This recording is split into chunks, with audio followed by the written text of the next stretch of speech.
What's good, beautiful people? It's your girl. I'm still Asia, baby. Cause every time I close my eyes, I see you.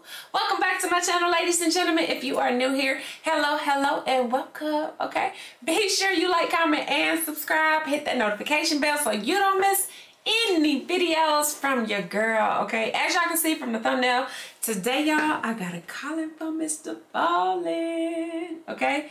Yes, MrBallen. Today, y'all, I am getting into this man terrified the FBI, okay? I've been wanting to see this for a minute. The last time y'all told me to check out a video like this, I was completely wrong. So this time, I'm just gonna be optimistic.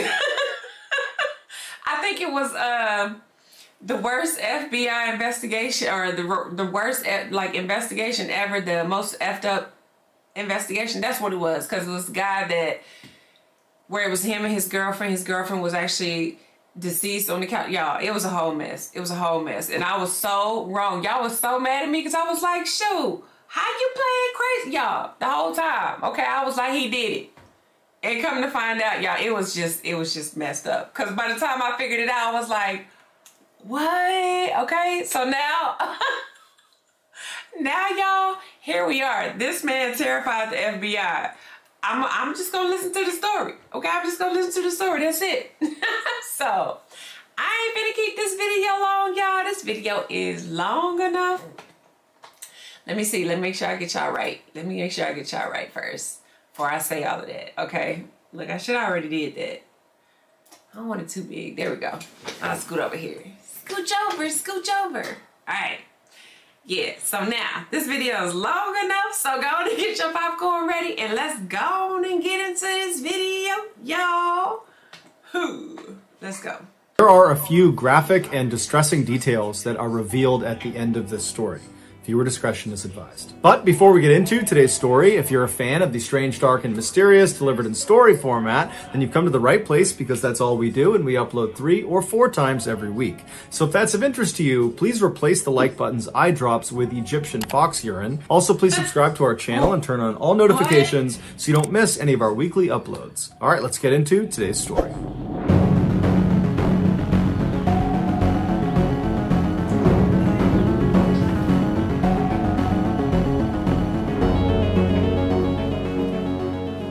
On the morning of February 2nd, 2012, a young man pulled off a 4-lane highway in Anchorage, Alaska, into a large, snowy parking lot. He passed by dozens of parked cars until he arrived in front of this small shack that was brightly teal colored. It was a popular coffee shop called the Common Grounds, and this young man worked as a barista there. After he parked his car, he walked up to the white door employee entrance to this little building, and he got his key out and he went to unlock the door, but when he turned the key, he saw the door was already unlocked. He knew the girl who had worked the previous night and would have been responsible for locking the shop up. She was 18-year-old Samantha Koenig, and although she had only been on the job for about a month, she seemed very responsible and had never had any issues closing up before. The young man shrugged it off, though. He figured people make mistakes, and he went inside. Oh, no. Oh, that right there, that wouldn't have never happened, okay? Yeah, the door is open. Okay, let me go. Sit in the car and I'm gonna wait, see if anybody comes out first. You know what I mean? I ain't going in. So right away, he noticed that a couple of things just seemed out of place. It was like Samantha must have just left in the middle of her shift without even attempting to clean up. There were napkins on the ground, there were towels out, there were cups still out. And so as this young man is walking over to the cash register to unlock it, he's running through scenarios in his head about how Samantha could have been so sloppy. And then he reached down with his register key, and just like the door, the cash register was already unlocked. When he pulled the tray out, all the money was gone. And that's when he knew they had been robbed. And so he called his boss. The night before, Samantha had asked her boyfriend, see that right there?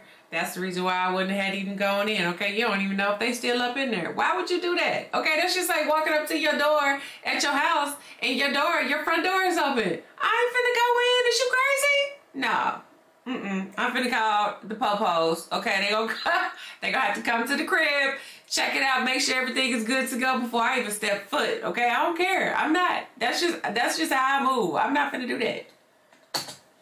boyfriend, Dwayne, to pick her up after her shift at the Common Grounds. Dwayne arrived in front of the kiosk at about 8:30 p.m., which was 30 minutes after her shift should have been over. Dwayne had gotten held up at his job, which is why he was late. And so when he gets there, Dwayne looks around the parking lot and he doesn't see Samantha anywhere. He sees the coffee shop itself is totally dark and looks like it's been closed up for the night. And so Dwayne gets out of his truck into the freezing cold night air, and he walked up to the window of this coffee shop and he pressed his face up to the glass to look inside, but there was nobody in there. Dwayne automatically went back to the fight he had gotten into with Samantha earlier in the night via text message. She had accused him of cheating on her. He had been kind of nonchalant, like he didn't care about it, and what ensued was a really ugly fight. And so as Dwayne is walking back to his truck, he's thinking to himself, maybe Samantha just didn't want to see him because of the fight, and so at the end of her shift, she got a ride home from her father or maybe from a friend, and that's why she's not here. And so Dwayne gets back inside of his truck and he sends a text message to Samantha asking if she's okay, if she's gotten home,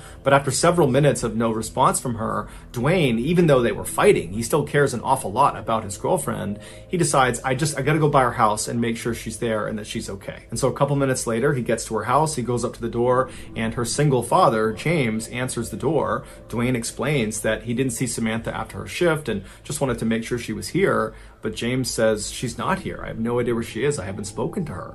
So the two men go into James's kitchen, they sit down, and they start texting and calling Samantha to try to figure out where she is. And after a couple of minutes, Dwayne's phone lights up, and it's a text message from Samantha. And the message clearly indicates that she's still very upset with Dwayne, but she's saying that she needs some time to think and that she's going to be with some friends for a couple of days, and would he, Dwayne, let her father know where she was. And so Dwayne shows James the text message, and Samantha's father looks at it, and he's thinking to himself, you know, this is very uncharacteristic of Samantha.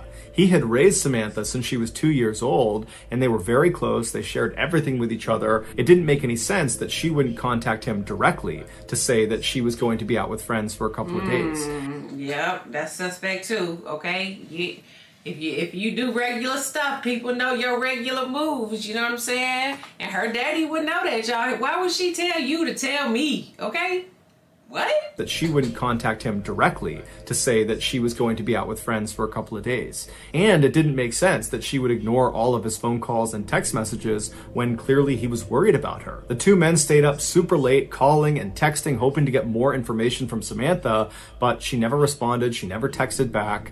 And so the following morning, when neither man had gotten any more messages from Samantha, James went to the Anchorage Police Department and filed a missing person report for his only daughter. After receiving this missing person report, an officer with the Anchorage Police Department called the owner of the Common Grounds coffee shop to ask about Samantha. And the owner actually said they just got a call from their barista that was working at the kiosk that morning, and they had informed them that apparently there had been a robbery and no one can get in touch with Samantha. No one knows where she is. The owner told the police officer that as soon as she got her hands on the security footage from the night before, she would send it over to the police department. While the police waited for this footage, some officers began calling Samantha's friends and other family members to see if they knew where she was, but no one had heard from her and no one knew where she was. No one had any information. Some other police officers headed over to the Common Grounds coffee kiosk to get a look at it for themselves. And when they got there was no sign of a struggle outside or inside the kiosk, and inside, underneath the counter, was a panic button that had not been pressed. And so even though Samantha's father thought there was something odd about her final text message,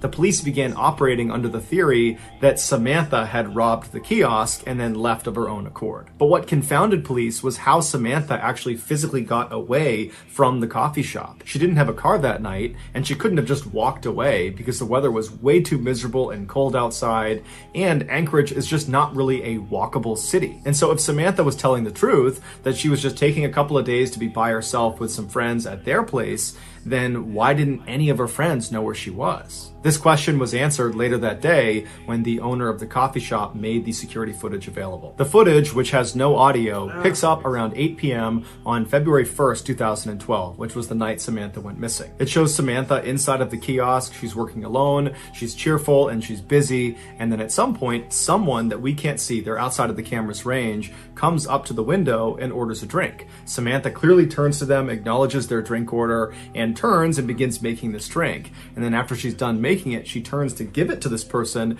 and immediately Samantha steps back and puts her arms up. And then seconds later, she reaches over and turns off the lights inside of the kiosk, and then she gets down on her knees with her back to the window. She stays in that position, not talking, not moving, for about a minute before she slowly stands up and walks down the kiosk towards the cash register. She opens it up, she scoops some money out of it, then she walks back to the window and appears to hand it to a shadowy figure on the other side of the window, and then Samantha turns, kneels again with her back to the window. 2 more minutes go by before this person outside the window leans their entire upper body inside of the coffee shop. They reach down and they appear to tie Samantha's hands. Now, because it was dark inside of the kiosk, the footage winds up being extremely grainy, and there's no way to identify who this figure is. Although it's fairly obvious that it's a male. Oh my God, y'all. That's so dang on scary, y'all. I don't know, my eyes started watering, y'all.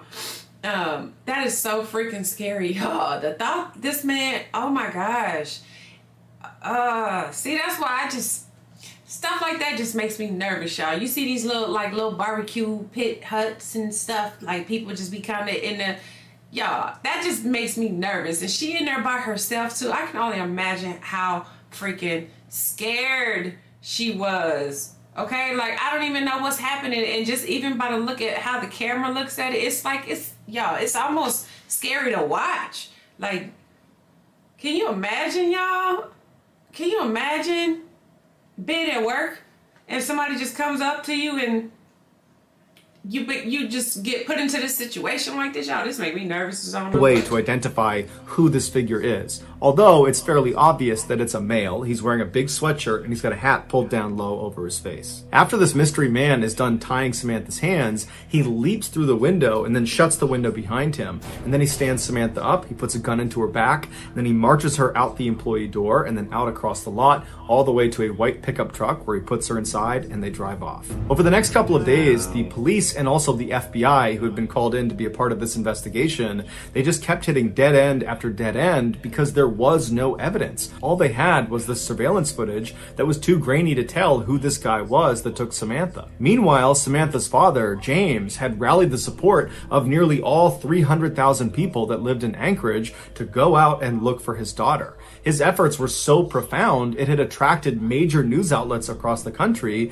and suddenly his daughter's story had grabbed national headlines everywhere. This led to strangers donating thousands of dollars to fund a reward for anybody that had information about Samantha's whereabouts. But despite this reward growing in size every single day, and the national news media becoming increasingly more interested in this case, no one came forward with useful information that led to developments in this case, and Samantha never got in touch with Dwayne or her father. Then on February 24th, so 3 weeks after Samantha's gone missing and no one's heard from her, Dwayne got a text message from Samantha's phone, and it was directing him to a particular sign inside of a nearby public park. And so Dwayne and James read this text, they shared it with the police department, and then they raced to this park and actually beat the police there by about 15 minutes. And so Dwayne and James, they walk through the gates and they start walking down this main trail, and they stop in front of this sign. It was actually a bulletin board, and tacked on the bulletin board was a Ziploc bag, inside of which was a typed ransom note, and on the ransom note, literally Xeroxed onto it, was a black and white photo of Samantha. And in this photo, Samantha looks kind of dazed, like she's got a blank expression, and she's not really looking at the camera, she's looking just to the side of the camera. And then in this picture, a man is holding a copy of the Anchorage Daily News newspaper that's dated February 13th, 2012. This was a proof of life photo where Samantha's captor was holding up that newspaper to indicate that Samantha was alive as of February 13th. And so to everybody involved in this case, including Samantha's father, even though this is still not a good situation at all, it was kind of a relief to know that at least as of last week, Samantha was alive. What? That is so sick, y'all. Oh my gosh, y'all. Sometimes I don't even understand. I don't even understand, y'all. The mindset, like the mind frame, like how could you even look at somebody like that and do that? Kind of a relief to know that at least as of last week, Samantha was alive. As for the demands of this ransom note, James was told to deposit $30,000 into his daughter's account immediately, and if he did that, she would be released 6 months later. As advised by the FBI, 6 6 months later? What? Are you kidding me? Y'all. Okay. And if he did that, she would be released 6 months later. As advised by the FBI, James deposited a portion of the ransom money into his daughter's account, and then the FBI just waited and watched, because they knew if anyone tried to withdraw money from that account, they could track where the card was. A few days later, 3 separate withdrawals were made within Anchorage, but each time the FBI got a notification about one of these withdrawals, they would rush to the scene, and whoever it was that had tried to make this withdrawal was long gone. When they pulled the security footage from these 3 different ATMs, the person that was making these withdrawals was a man wearing a ski mask and big sunglasses, so they had no way to identify him. After these withdrawals, the account went silent for over a week, and in that time, there was no word from Samantha. Then on March 7th, more withdrawals were made, but they were in Arizona, and then New Mexico, and then in Texas. Again, authorities would rush to these ATMs, but they would get there right after the masked man with sunglasses had just left. But there was a break this time. In one of these surveillance videos from one of the Texas ATMs, they spotted the car this guy was getting into before he left. And it was a small sedan, it was a white Ford Focus, and they saw him leave going east on a Texas highway. And so authorities in Texas were told to look out for this particular car in this part of Texas. And sure enough, on March 13th, a Texas patrolman spotted the car sitting in a hotel parking lot. He waited nearby until a man in his 30s walked out of one of the hotel rooms, walked down, and got inside the car, and then this patrolman just kind of followed him and looked for any reason to pull him over. And as he had his radar gun on this guy, he noticed he was going 2 miles per hour above the speed limit, and so he pulled him over. The patrolman got out and walked up to the...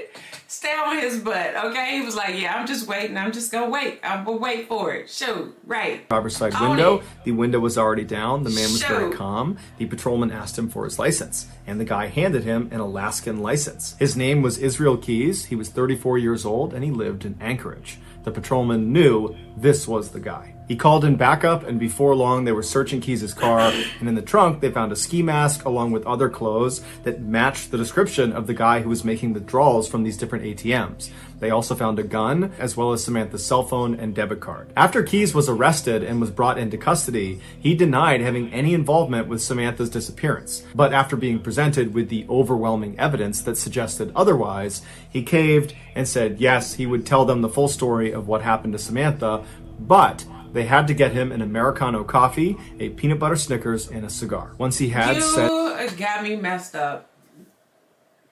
You got me messed up. Are you kidding me? An Americano coffee and a Snickers and a whatever else he asked for? You got me messed up. All of that to get this boy to say something? No. Okay? Y'all. Okay? Now let me use my method. Okay, I'm gonna get him to speak. They had to get him an Americano coffee, a peanut butter Snickers, and a cigar. Once he had said items, he began to speak. And what he said was so disturbing and so graphic, the FBI still has not released the full transcript of his confession. Wow. Here is the version of events based on what was made public. On February 1st, 2012, Keys decided he was going to rob the Common Grounds coffee kiosk. He walked up to the window expecting there to be some teenager working inside, and he was right. It was Samantha. He asked her for an Americano, and while she turned to make his drink, suddenly his plan changed. Not only was he going to steal money from inside of this coffee shop, he decided he was going to steal Samantha from this coffee shop. When she turned back with his drink and handed it to him, he discreetly pulled his gun out and aimed it at her and told her this was a robbery. That's when she backed up and put her hands up, and then she turned around, he tied her hands, he jumped back inside, and then he said after he shut the window, he jammed napkins inside of her mouth so she couldn't make any sound, and then he marched her out the door, outside, into his car, and they took off. Once they were in the vehicle, he pulled the napkins out of her mouth, and he told her if she tried to escape or if she tried to flag anybody down, that he would just kill her. And so he said she was very obedient. She was obviously very scared,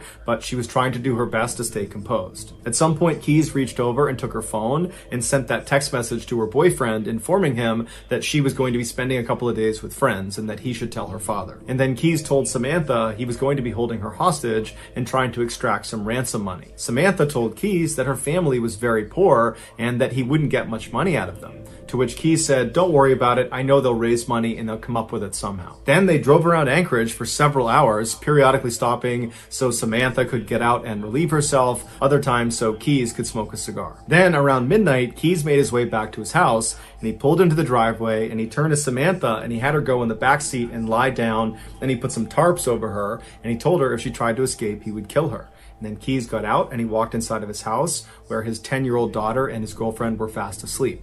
And in just a few hours, Keys and his daughter were scheduled to go to New Orleans for a 2-week-long luxury cruise. Keys left his house and went back to his car. He put a blindfold on Samantha and then led her down the driveway to his shed. Once inside, he sat her down on an upturned bucket in the back of the shed, and then he put a rope around her neck and he anchored each end of the rope to the wall so she was pinned to the wall. Then Keys turned his radio all the way up to make sure it masked any noise she might make, even though he reminded her repeatedly that if she made any noise, he would just kill her, and by and large, she was very obedient.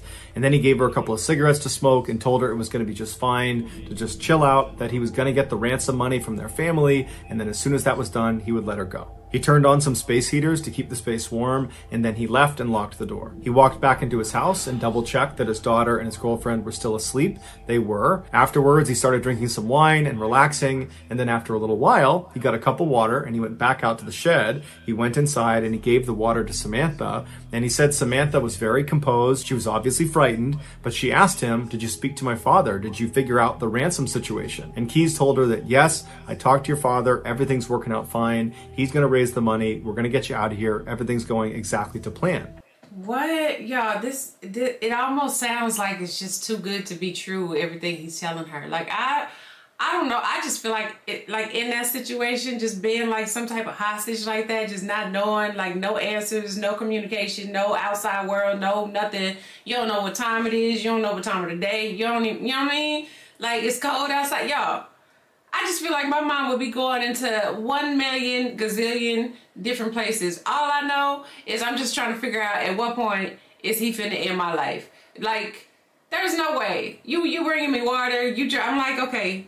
Like, you know what I'm saying? Like, the anticipation, y'all. My anxiety would be on like a million. Okay? Literally. Things working out fine. He's going to raise the money. We're going to get you out of here. Everything's going exactly to plan. After that, he walked up to Samantha and he unscrewed the 2 anchors that were holding that rope up against her throat.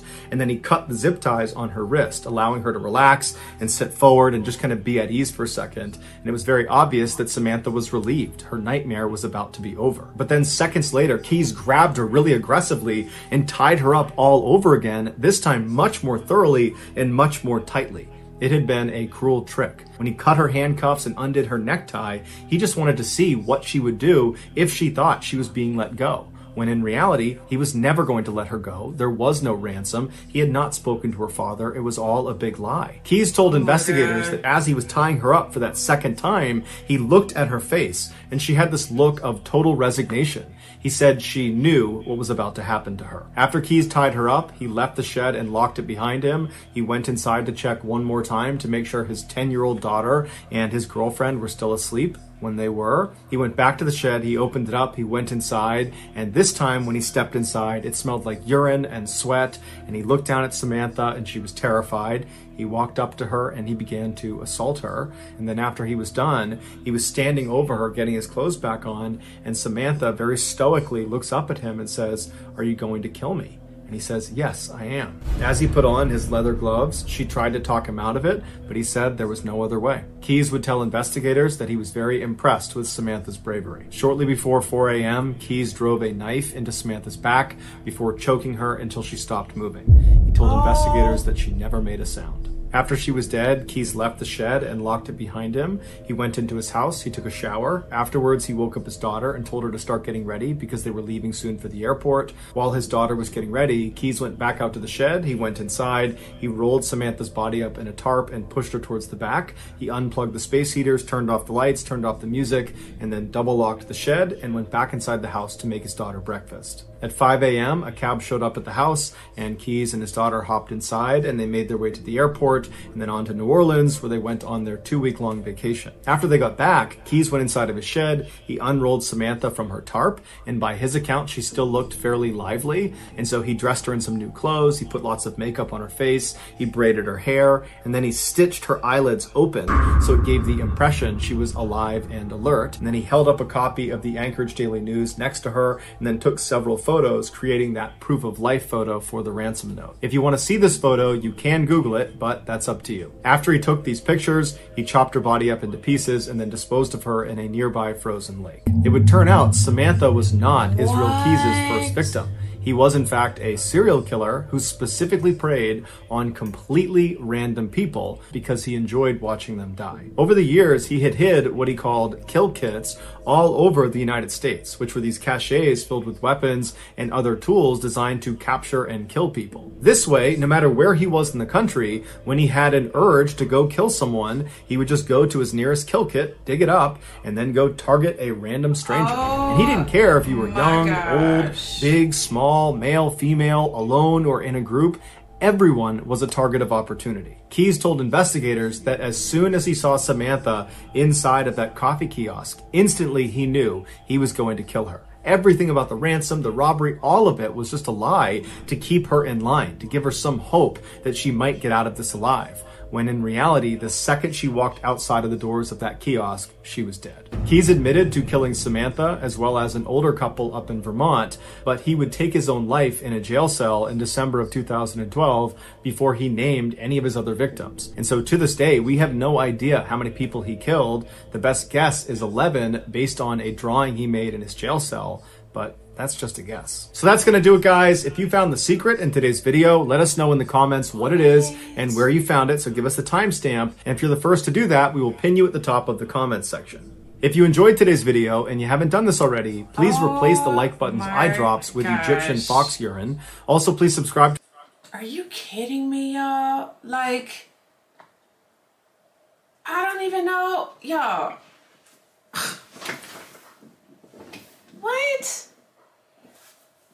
What, y'all?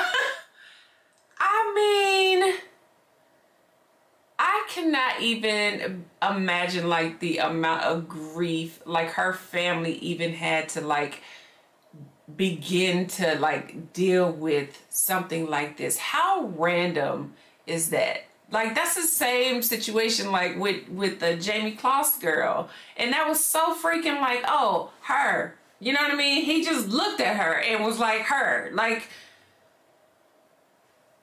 you know what I'm saying? Like, this is where like being like a psychology major, like all that kind of stuff like comes in handy, because I would just like to know the mindset of like how that happens. How does that imbalance happen in your mind to think, oh, okay, today it's you because it's you. You know what I mean? Because you got on blue, purple, okay? Cause your hair had a pink bow in it. I mean, dang, like, what? It doesn't make any sense, y'all. Like, dog, this poor baby, that poor baby, like the fear, y'all, this, like, I can only imagine. She was scared out of her mind, okay, and then you take your own life like a coward in the end, because you can't handle it. Because you couldn't take it. Anyway, oof. Y'all let me know what y'all thought about this video, y'all. I would like to get y'all's commentary, y'all's feedback. What y'all thought about this? I've never heard this story before, but this is bizarre. This is so crazy. But anyway, if y'all enjoyed this video, be sure you give me a big thumbs up, like, comment, and subscribe. Hit that notification bell so you don't miss any videos from your girl. And if ain't nobody told you, I love you. And I'm going to see y'all in the next video, y'all. Bye, y'all. Bye.